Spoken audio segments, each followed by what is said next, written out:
Rahayu, rahayu, rahayu. Salam budaya. Kali ini channel budaya akan membahas tentang sejarah kerajaan Majapahit. Majapahit adalah sebuah kemaharajaan yang berpusat di Jawa Timur yang pernah berdiri sekitar tahun 1293 hingga tahun 1527 Masehi. Kerajaan ini mencapai puncak kejayaan menjadi kemaharajaan raya yang menguasai wilayah luas Nusantara pada masa kekuasaan Hayam Wuruk yang berkuasa dari tahun 1350 hingga 1389. Kerajaan Majapahit adalah kerajaan Hindu-Buddha terakhir yang menguasai Nusantara dan dianggap sebagai kerajaan terbesar dalam sejarah Indonesia. Menurut Negara Kertagama, kekuasaannya terbentang dari Jawa, Sumatera, Semenanjung Melayu, Kalimantan, sebagian di Filipina, Sulawesi, Papua, dan lainnya. Berdirinya Majapahit. Sebelum berdirinya Majapahit, Singosari telah menjadi kerajaan paling kuat di Jawa. Hal ini menjadi perhatian Kubilai Khan, penguasa dinasti Yuan di Tiongkok. Ia mengirim utusan yang bernama Mengji ke Singosari untuk menuntut upeti. Kertanegara, penguasa kerajaan Singosari yang terakhir, menolak untuk membayar upeti dan mempermalukan utusan tersebut dengan merusak wajahnya dan memotong telinganya. Kubilai Khan marah dan lalu memberangkatkan ekspedisi besar ke Jawa tahun 1293. Ketika itu, Jayakatwang, Adipati Kediri, sudah menggulingkan dan membunuh Kertanegara. Atas saran Arya Wiraraja, Jayakatwang memberi pengampunan kepada Raden Wijaya, menantu Kertanegara, yang datang menyerahkan diri. Kemudian, Wiraraja mengirim utusan ke Daha yang membuat surat berisi pernyataan Raden Wijaya menyerah dan ingin mengabdi kepada Jayakatwang. Jawaban dari surat di atas disambut dengan senang hati. Raden Wijaya kemudian diberi hutan tarik. Ia membuka hutan itu dan membangun desa baru. Desa itu dinamai Majapahit, yang namanya diambil dari buah maja dan rasanya pahit. Ketika pasukan Mongol tiba, Wijaya bersekutu dengan pasukan Mongol untuk bertempur melawan Jayakatwang. Setelah berhasil menjatuhkan Jayakatwang, Raden Wijaya berbalik menyerang sekutu Mongolnya, sehingga memaksa mereka menarik pulang kembali pasukannya secara kalang kabut karena mereka berada di negeri asing. Saat itu juga merupakan kesempatan terakhir mereka untuk menangkap angin muson agar dapat pulang, atau mereka terpaksa harus menunggu 6 bulan lagi di pulau yang asing.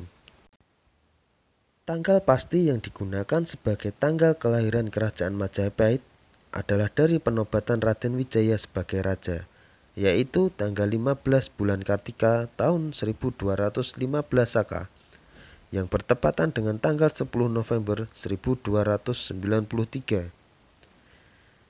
Ia dinobatkan dengan nama resmi Kertarejasa Jayawardhana. Kerajaan ini menghadapi masalah ketika beberapa orang kepercayaan Kertarejasa, termasuk Ronggolawe, Sora, dan Nambi, memberontak melawannya meskipun pemberontakan tersebut tidak berhasil. Pemberontakan Ronggolawe ini didukung oleh Panji Mahajaya, Ra Arya Sidi, Raja Ranwaha, Ra Lintang, Ra Tosan, Ra Glatik, dan Ra Retati.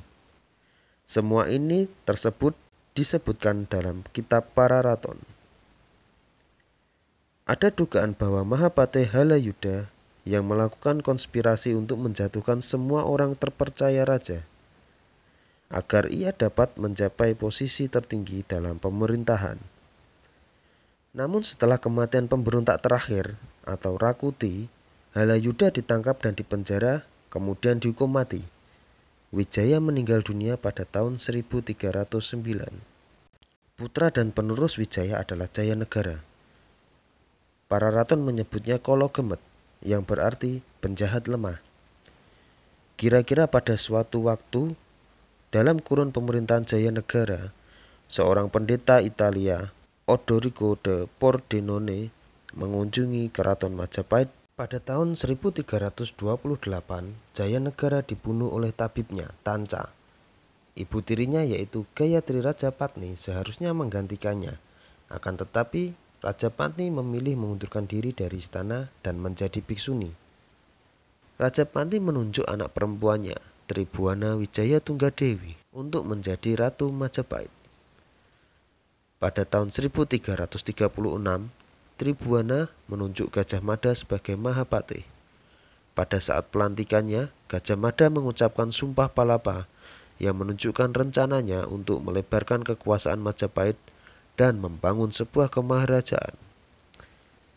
Selama kekuasaan Tribhuwana, kerajaan Majapahit berkembang menjadi lebih besar dan terkenal di Kepulauan Nusantara.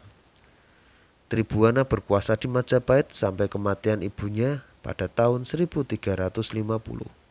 Kemudian ia diteruskan oleh putranya, Hayam Wuruk. Kejayaan Majapahit.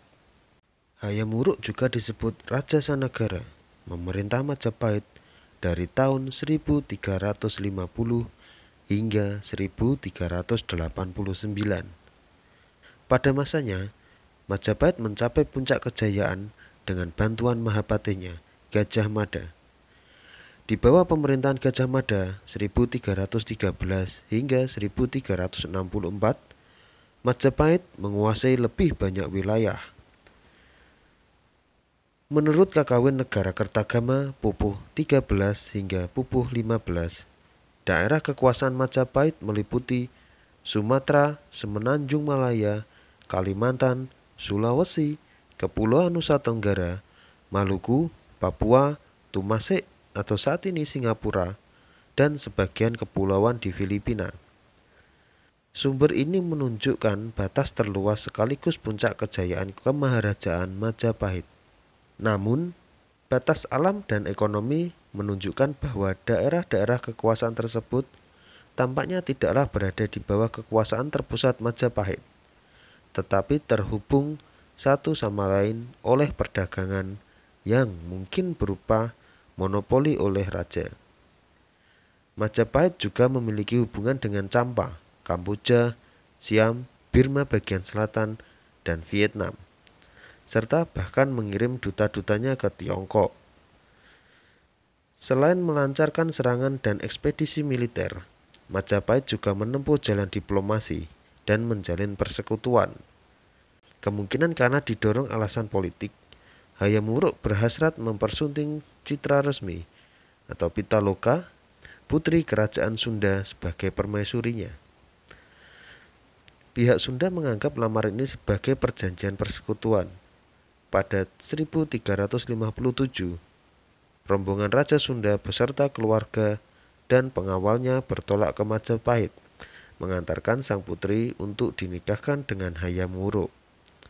Akan tetapi, Gajah Mada melihat hal ini sebagai peluang untuk memaksa kerajaan Sunda takluk di bawah Majapahit.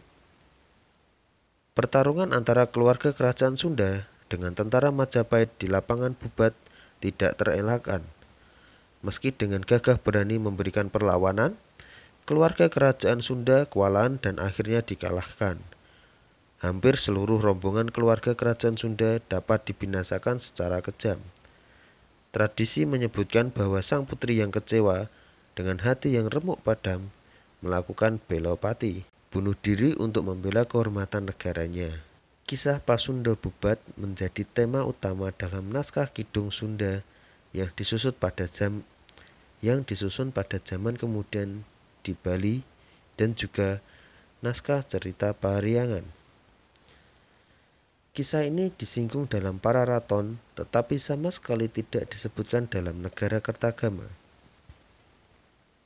Kakawin Negara Kertagama yang disusun pada tahun 1365 menyebutkan budaya keraton yang adiluhung, anggun, dan canggih dengan cita rasa seni dan sastra yang halus dan tinggi, serta sistem ritual keagamaan yang rumit.